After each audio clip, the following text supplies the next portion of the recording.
Hello and welcome to this tutorial on how to graph data simply by using Splunk on a Linux platform. Sometimes you need to graph data. For example, if you're going to brew beer and you need to graph the temperature of your brew, or if you have some other application, maybe you're going to troubleshoot some issues in your work or any other type of application.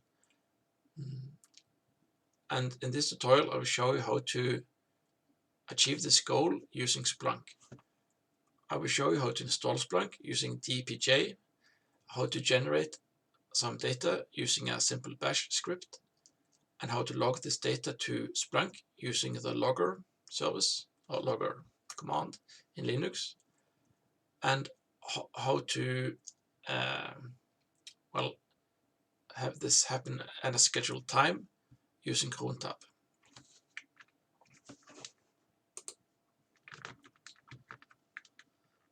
So I have downloaded Splunk from their website. You can go to splunk.com. Splunk gives out a free trial, or you can have a free version that you can index up to 500 megabytes. So this is what I'm using, like the free indexer. The drawback about using this free indexer is that they remove the ability to, like, the login page is removed, so it's like open for everybody. But if you're on a home lab or some private network, that's not an issue. So you download the deb package, and this is because I'm on a Debian based system. And to install the Splunk package, you use dpj/i, like this. Splunk has now been installed. You can see here it has been installed. So now we need to start up Splunk. You do this by typing sudo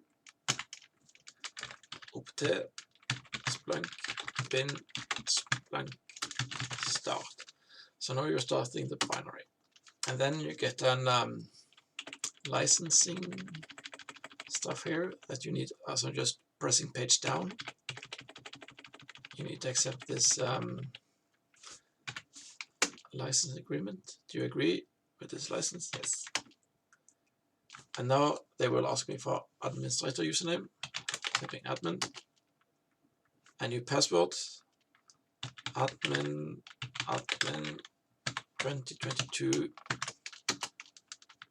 admin 2022.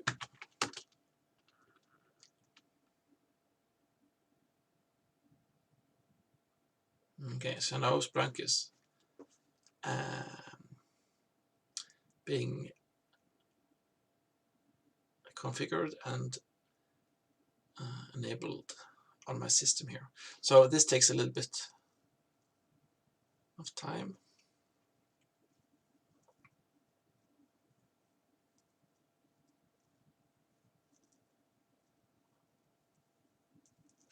Okay, so now we're all set here. I will copy this link address, paste it, and we will log in with admin 2022. Yes, we can see. Okay. So this is Splunk, and this was quite easy to set up and get enabled. So we'll just skip this. So what Splunk is like the back end of Splunk is that the data is going to be inserted into what's called an index, and the default index is called the main. And to search the main index, you just use this star here. But we don't have any data in our index, so now we need to set up an an endpoint for our data, how to send this data into the index. So we're just going to create a simple data input here. So just setting data input. And we're going to receive the data using UDP. UDP is protocol, a networking protocol, which you can insert data into, and we're going to use Splunk to receive this data. And we're just going to use the port at 1337, or yeah, and just press next up here. We're not going to bother with, or we can use source type. So we can, my script is a source type. And it's just a custom data from my scripts. And app context is going to just be the regular search application. Index is the default index. I will not go into more about this index. And it's fine, because this is just a quick tutorial.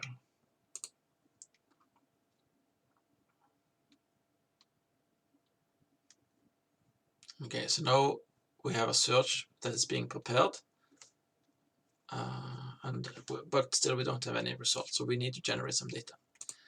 Okay, so now we're going to create a bash script to generate some data. Some interesting data is what's called the states on your Linux system.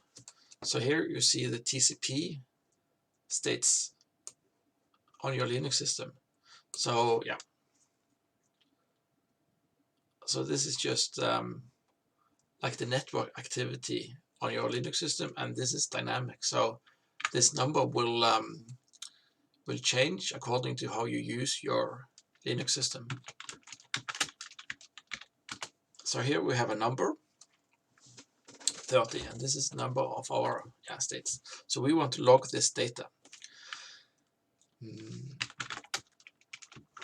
And Splunk, it can do what's called field extraction, and I will show you what field extraction means. But field extraction is that you can map a key with a value.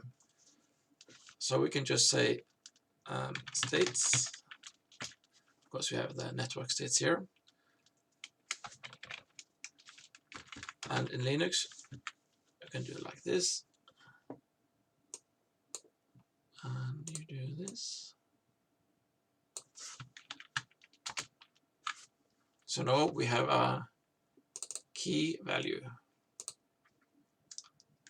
And now we would like to, and we could do this.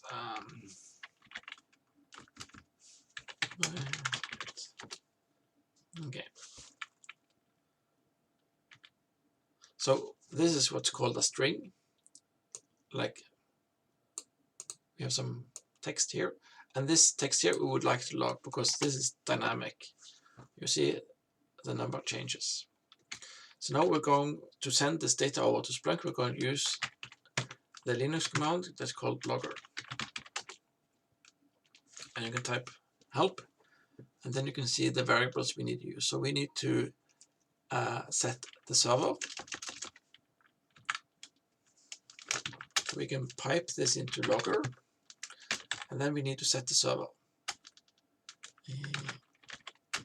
And our IP here is because we installed on this local machine.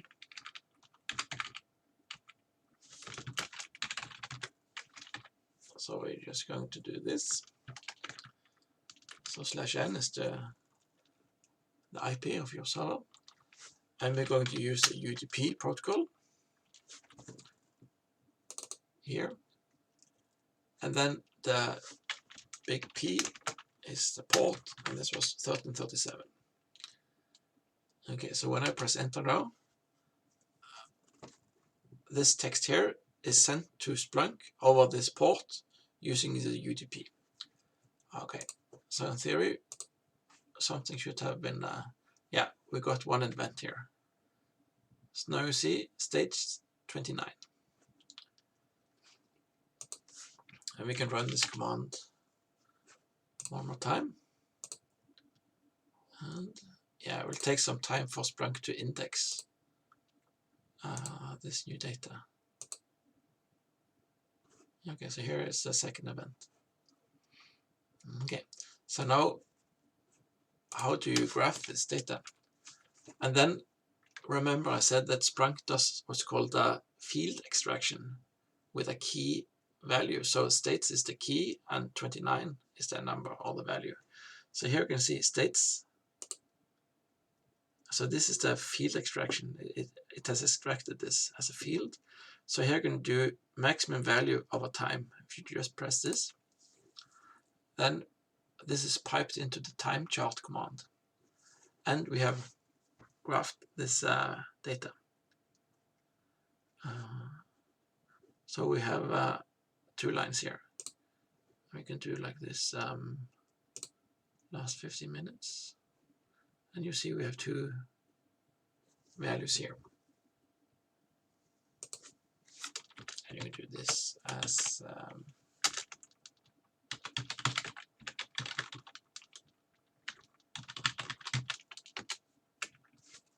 if you want to have a different name here. Okay.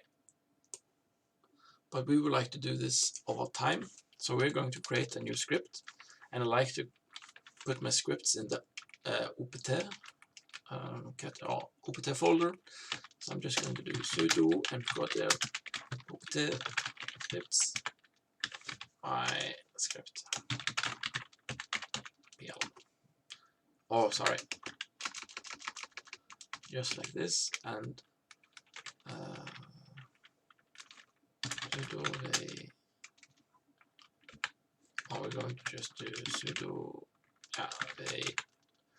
opt scripts my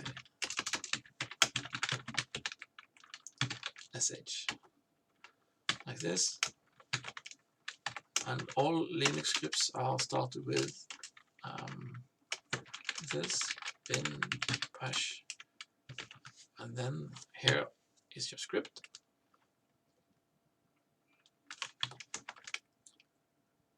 And if you want to have the output of the script, you could do output like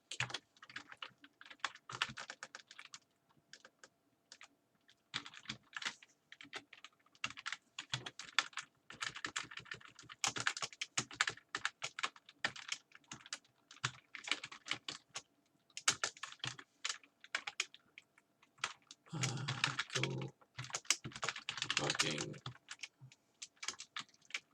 to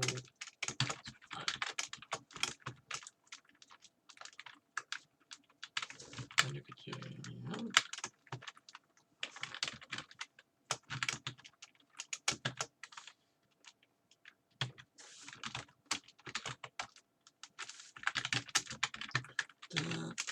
oops.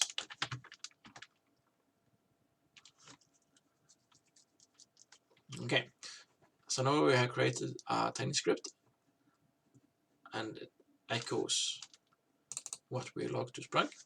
But now we want to run this at a set time. So then we will go into crontab -e, and then ask you what type of system you like. And I like to use Vim. I'll do number 3.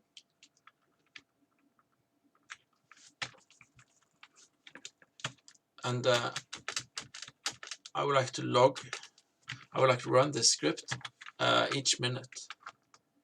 So if you want to run the script each minute, you can just do like this. You just can have 5 stars. Yeah. So now this script will run each minute.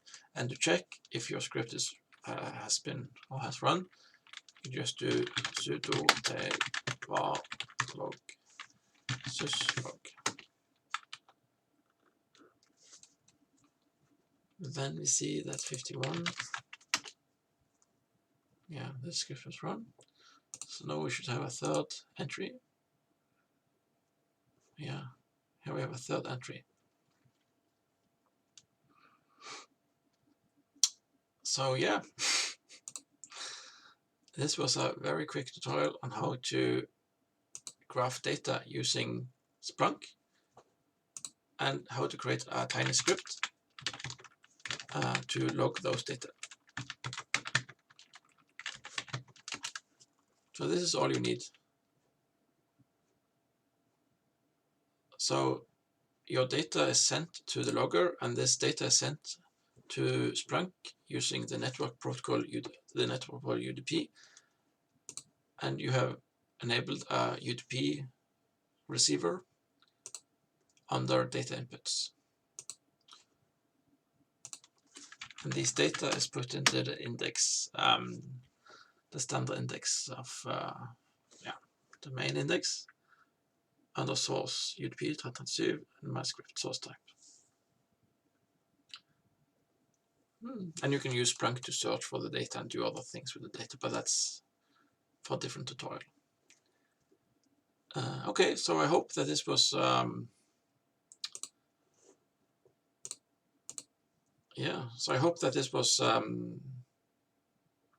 an easy tutorial for you to follow. This is my first tutorial I've made, so yeah, it's a bit rough, but yeah, I hope you enjoyed it. Okay, all the best for you. Bye bye. So a correction to my earlier recording: you need to have bin bash in your cron tab like this. Then you see your let's run with the bin bash, and then you see. So this was 17. So you see here 17, and it was successfully. It ran successfully. Okay, that's all. Thank you.